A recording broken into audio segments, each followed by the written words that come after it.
Okay, guys, this is a fun book called The Berenstain Bears, No Girls Allowed by Stan and Jan Berenstain.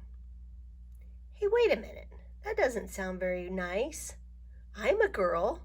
Do you think any grandmas are allowed? Guess we'll have to read the book and find out.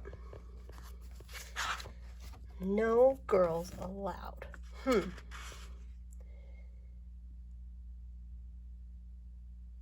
It says, is it so important that he and she bears aren't the same when what really matters is how we play the game?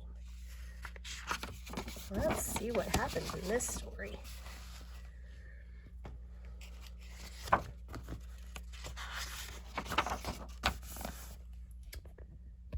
Ever since Sister Bear had been a tiny cub, she liked to tag along and play with Brother Bear and his friends.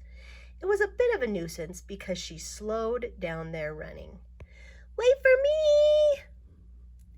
me! Interfered with their climbing. Not so high! And messed up their marble games. Uh-oh, that slipped.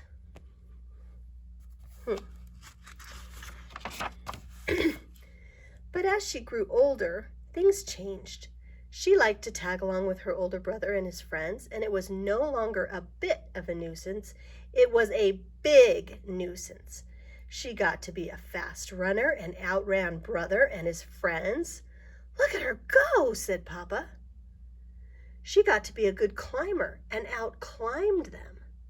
Oh dear, said Mama, I do wish she'd be more careful. And she won all their marbles. Goodness, I hope they're not playing for keeps, said Mama. She got to be better than them. It certainly is good to see Sister and Brother and their friends playing so nicely together, said Papa. Look, they're organizing a baseball game. Yes, said Mother, but it does worry me just a little that Sister is the only girl in the group. Now, Mama, said Papa, it's not whether you're a he or she that counts. It's how you play the game. Look, she just hit a home run. How do you think Brother and his friends are going to feel about that? I agree, said Mama, but think back. How would you have liked it when you were a cub if some little girl could outrun, outclimb, and outhit you? Papa thought for a moment. I wouldn't have liked it, he said. Brother and his friends didn't like losing either, and what made it worse was the way Sister celebrated every time she won. Woo woo! Her victory dance and cartwheels were annoying, but it was the war whoops that really got on everybody's nerves. Woo woo woo woo! That would be annoying, I think. Then one day, when Sister was planning to tag along as usual, her playmates were nowhere to be seen. No matter, she thought, and went about her business. She picked wildflowers for Mama and jumped rope with some butterflies. When there were no cubs around the next day, she was puzzled. But there was plenty to do. She had a tea party for her dolls and read some books. But on the third day, she began to wonder what was going on. Where are those cubs? She said aloud. They weren't in the old climbing tree. They weren't playing marbles. And they certainly weren't on the baseball field. Where'd they go?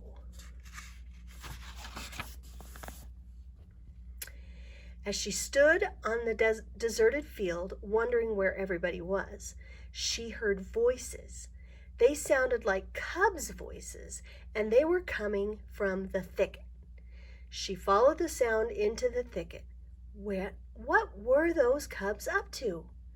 When she reached the edge of Frog Pond, she found out. What they were up to was building a secret clubhouse on Berrybush Island in the middle of Frog Pond. It had peepholes, watchtowers, and a little bridge. It was almost like a castle. What a wonderful surprise! That looks way cool, doesn't it? Hi, gang, she shouted. She was so excited that she did her celebration dance, complete with cartwheels and war whoops. But Brother and the other boys didn't answer Sister's happy cry. Instead, they ducked inside. They reached out and put the finishing touch on their new clubhouse, a sign that said, Bear Country Boys Club.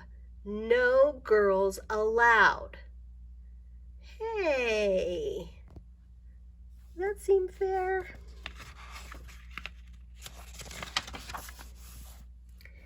As Sister stood there trying to think what to do next, there was a creaking sound, and the bridge was a drawbridge, and they were cranking it up. She was heartbroken. It isn't fair, she wailed, and she ran home from the thicket. You're absolutely right, roared Papa. It isn't fair. Come, we're going back there and make them take you into their silly club. And if they don't, I'm going to tear that clubhouse limb from limb. Wow, Papa's mad, huh? I think Mama's thinking a little bit, though. But Mama stopped them. I don't think that's the answer, she said. Those boys are being very unfair. Sometimes boys act that way. So do girls. But whoever does it is wrong. The important thing is not whether you are a boy or a girl, but the sort of person you are. And be that as it may, you can't make cubs want to play with you. No, said Sister, but you can tear them limb from limb. Come on, Papa. Uh-oh, how's this going to go, do you think? Wouldn't it be a better idea, suggested Mama, for you to form your own club and build a secret clubhouse of your own? Could I? Said Sister. This old climbing tree might be a good spot for it, said Papa, and I'll help. Terrific, said Sister. The first thing we'll need is a big sign that says, No boys allowed. No, said Mama. The first thing you need for a club is members. That part turned out to be easy. News of the No Girls Allowed Club traveled fast, and there were quite a few other sisters who didn't like the idea of being left out. They had a lot of good ideas. Lizzie made a rope ladder that they could wind up when they didn't want visitors. Ellen brought a spyglass for keeping watch, and Marcia had the best idea of all, a tin can phone system. You guys have probably never even heard of that. Tin can phones.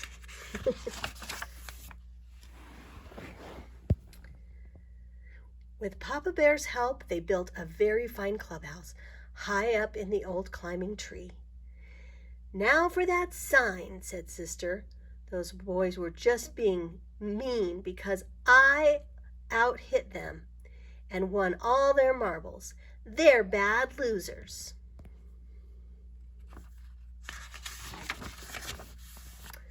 I suppose that's true, agreed Mama. But you know, there's such a thing as a bad winner, too.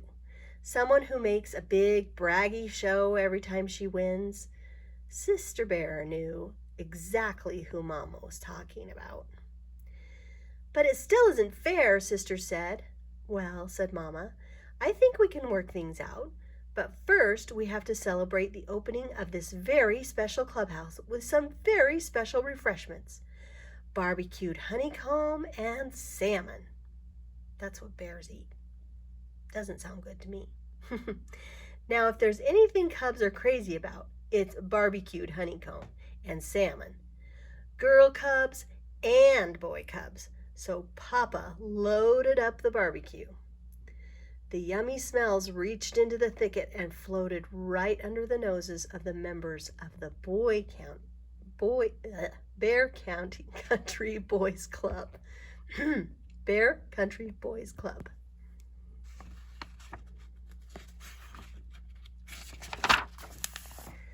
Who followed their noses back to where the members of the Bear Country Girls Club were just pulling up their rope ladder.